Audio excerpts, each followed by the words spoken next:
మోకాళ్లలో గుజ్జును పెంచి నొప్పిని తగ్గించి సర్జరీని దూరం చేసే ఫ్రీడమ్ వాక్.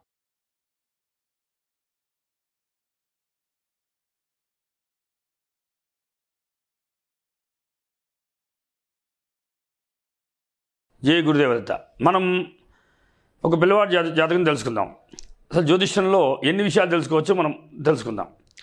పిల్లవాడి డేట్ ఆఫ్ బర్త్ 2 జనవరి 1998, ఉదయం 10 గంటల 55 నిమిషాలు పుట్టాడు, జనగాంలో పుట్టాడు. ఓకే, ఈ పిల్లవాడి రాశి కుంభరాశి, లగ్నం మీన లగ్నం అంటారు. ఈ పిల్లవాడి యొక్క మీన లగ్నం అంటే ఎలా ఉంటారు? సన్నగా పొడుగ్గా ఉంటారు. కామన్గా ఇలా మీన లగ్నం వారు చేపలాగా సన్నగా పొడుగ్గా ఉండే లక్షణాలు ఉంటాయన్నమాట. సో వీరు తెల్లగా కూడా ఉంటారు. ఈ మీన లగ్నం వారు ఇంకా తెల్లగా కూడా ఉంటారు, అందంగా ఉంటారన్నమాట.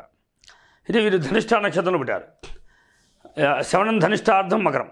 ఇక్కడ ఏమవుతుంది? మకర రాశి వస్తుంది. అంటే ఇది 4 పాదం కనుక కుంభరాశి కింద తీసుకున్నాం మనం. మా శ్రవణం ధనిష్టార్థం 2 పాదాల వరకు మకర రాశి, మిగతా అంతా కుంభరాశి కింద లెక్క. వీళ్ళ లక్షణాలు ఎంత ఎలా ఉంటాయంటే, అదే మకర రాశి లక్షణాలు వేరుగా ఉంటాయి, మళ్ళీ కుంభరాశి యొక్క లక్షణాలు వేరుగా ఉంటాయి. ఈ కుంభరాశి యొక్క లక్షణాలు ఎలా ఉంటారంటే, వీరు చాలా టెక్నికల్గా చాలా కొత్త కొత్త ఐడియాస్తో పెద్ద పెద్ద పనులు చేయాలని ఆశగా ఉంటారు. వీళ్ళ ఆలోచన అంతా కూడా ఎలా ఉంటుందంటే, పెద్ద పెద్ద విస్తీర్ణం చేయాలి, ఇంకా పెద్దగా కావాలి, ఇంకా ఏం చేస్తే పెద్దగా అవుతుంది అని పెద్ద పెద్ద విషయాలు ఇన్వాల్వ్ అవ్వడం, గొప్ప గొప్ప పనులు చేయాలని ఆలోచన కలగడం, వీళ్ళకి థాట్స్ వస్తూ ఉంటాయన్నమాట. ఇది వీరికి ఏమవుతుందంటే, ఇదే లగ్నం మేన లగ్నం అయింది. ఈ లగ్నంలో లాభ వ్యయాధిపతి శని లగ్నంలో ఉంటాడు జాతకంలో.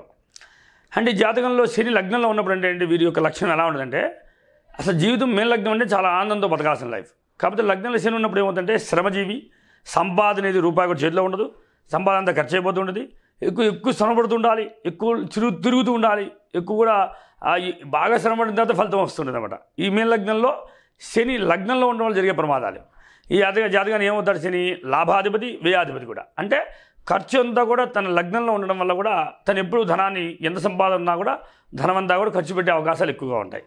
దీని ప్రభావం ఎప్పుడు ఎక్కువ చూపిస్తుంది అంటే, శని వచ్చినప్పుడు ఎక్కువగా చూపిస్తుంది. శని వచ్చినప్పుడు ఆ ధనాన్ని ఎక్కువగా ఖర్చు పెట్టిస్తుంటారు అన్నమాట. తర్వాత ఈ లగ్నం మేన లగ్నం కుటుంబాధిపతికి చూడడం వల్ల కుటుంబం అంతా కూడా చాలా కట్టుదిట్టంగా ఉంటారు, చాలా సిస్టమేటిక్గా ఉంటారు, ఒక పద్ధతిగా ఉండాలని ఆలోచిస్తారన్నమాట. ఒక క్రమబద్ధ అంటే ఒక పోలీస్ ఆఫీసర్ ఎలా ఉంటారో, పోలీస్ ఆఫీసర్ ఇంట్లో ఉన్న వ్యక్తి ఎలా ఉంటారో అలా ఒక నియమంగా ఉండాలని ఆలోచింపజేస్తుంటుంది ఈ కుజురొక లక్షణం. తన సోదర స్థానం శుక్రుడు అవడం వల్ల చాలా మంచిదన్నమాట. తన స్నేహితులు కానీ, ఫ్రెండ్స్ కానీ, బంధువులు కానీ చాలా స్నేహంగా ఉంటాయి, ఎక్కువ అవకాశాలు ఇస్తుంటాయి.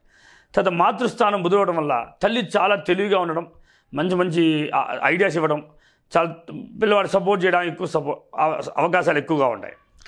ఇది పంచమ స్థితి చంద్రుడు అవడం వల్ల ఆలోచన అంతా కూడా నీలప్రాయంగా ఉంటుంది. ఇప్పుడు ఆలోచిస్తాడు, మళ్ళీ రేపటికల్లా అవి జరుగుతాయా లేదా, మళ్ళీ దాన్ని ఇంకో ఆలోచించడం, ఇంకొక విషయం గురించి ఆలోచించి దాన్ని ఎలా చేయాలని ఆలోచించడం, ఇలా జరుగుతూ ఉంటుంది అన్నమాట.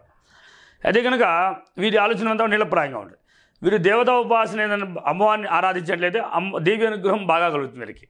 వీరు కనుక బాగా చదువుకోవడానికి సపోర్ట్ చేయడానికి ఎక్కువ గ్రహం ఏంటంటే బుధుడు అవడం వల్ల వీరు నేర్చుకునే విద్యను కూడా కొంచెం జాగ్రత్తగా చదివితే మంచి మంచి విద్యను ఇచ్చి వీరిని గొప్పవాన్ని చేయడానికి ఎక్కువ అవకాశాలు ఉంటాయి.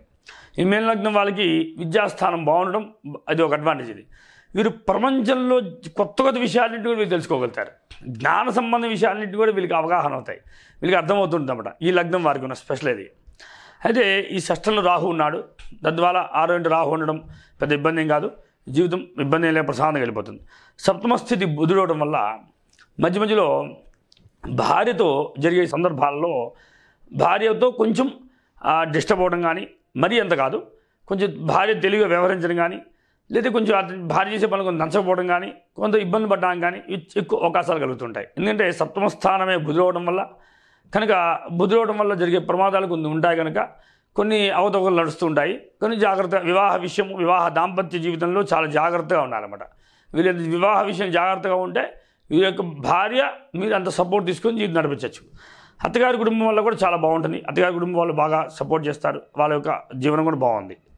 ఇక్కడ భాగ్యస్థితిలో బుధుడు నాడు భాగ్యాది కుజడం వల్ల వీరి సంపాదన అంతా కూడా వీరు ఎలా చేసుకోవచ్చు అంటే, సాఫ్ట్వేర్ రంగం కానీ, వీరు సినిమా రంగం కానీ, లేదంటే వీరికి అవకాశాలు ఎక్కువ కలుగుతుంటాయి.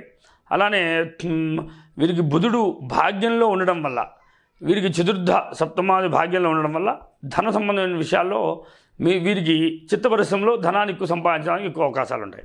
అలానే దశమ స్థితిలో రవి ఉన్నాడు. దశమ స్థితిలో రవి ఉండడం వల్ల ఎప్పుడు కూడా వృత్తిలో ఎంత సంపాదించినా సరే ఏదో ఒక రుణం అనేది ఉండడము, ధనం సరిపోకపోవడము, ఇవి జరగడానికి ఎక్కువ ఆస్కారం ఉంటుంది.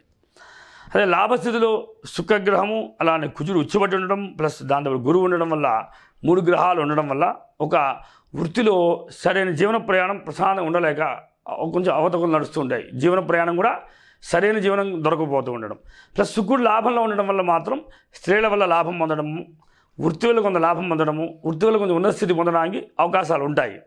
కానీ వృత్తిపరంగా దశమాధిపతి అయిన గురుడు నీచబట్టినా సరే ఉచ్చగ్రహంతో ఉండడం వల్ల కొంత నిజత్వం పోవడం వల్ల కొంత మంచి యోగాలు కూడా తగులుతుంటాయి. ఒకసారి కింద పడుతుంటాడు, మంచి ఉన్నత స్థితికి వెళ్ళి మళ్ళీ మంచి పొజిషన్ రావడానికి కూడా ఎక్కువ అవకాశాలు ఉంటాయి. తర్వాత ఇంకొకటి ఏంటంటే సంతాన స్థితి, పంచమాధిపతి అయిన చంద్రుడు సంతాన స్థితి వెయ్యిలో ఉండడం వల్ల అసలు వీరికి ఎక్కువ స్త్రీ సంతానం ఎక్కువ మంది కలగాలి లెక్క ప్రకారం. ప్లస్ అతను వాళ్ళు వెళ్ళి వెయ్యి స్థితిలో ఉండడం వల్ల సంతానం లేటుగా కలగడం కానీ, లేదా సంతానం కొంతమంది త్వరగా కలవకపోవడం కానీ జరుగుతుంటుంది కూడా. ఈ సంతాన దోషంలో చంద్రకేతుడు కాంబినేషన్ మంచిది కాదన్నమాట. వీళ్ళిద్దరిలో కలిసి ఉన్నప్పుడు గ్రహణం పట్టిన లెక్క కనుక ఆ చంద్రకేతు కాంబినేషన్ మంచిది కాదు. సంతాన విషయంలో తగ్గ జాగ్రత్త పాటిస్తే మంచిది. కొంచెం సర్పదోషాలు, కేతువుకి జపశాంతులు, చంద్రుడికి జపశాంతి చేస్తున్నట్లయితే సంతాన విషయం చాలా అద్భుతంగా ఉండడానికి ఎక్కువ అవకాశాలు ఉంటాయి.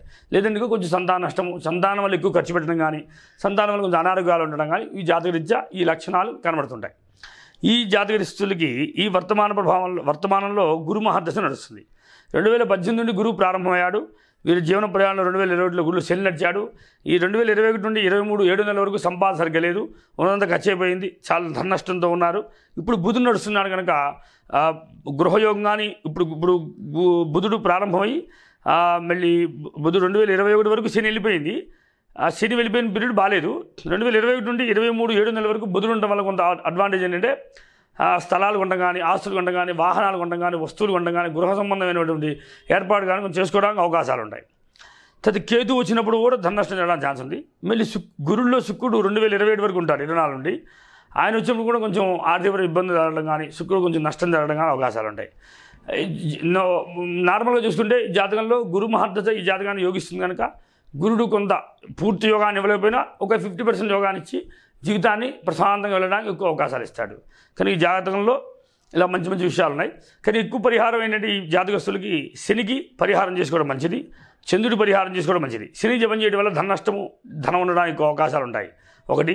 రెండోది చంద్రుడి జపం చేయడం వల్ల చేయించుకోవడం వల్ల సంతాన అభివృద్ధి బాగుంటుంది 2 ఈ జాతకస్తులకి. మూడోది దశమంలో రవి ఉండడం వల్ల వృత్తిపరమైన సమస్యలు ఉంటాయి కనుక రవికి కూడా జపతపాలు చేయించుకోవడం వల్ల కూడా వీరి జీవనంలో ఎటువంటి ఇబ్బంది లేకుండా బతకగలుగుతారు. అందుకని రవయే నమః, శనేశ్వరాయ నమః, చంద్రగ్రహాయ నమః ఈ 3 శ్లోకాలు నామాలు జపం చేసుకోవడం వల్ల ఈ గ్రహ ప్రభావం తొలగిపోయి సుఖంగా ఉంటారు. జయ గురుదేవ దత్త.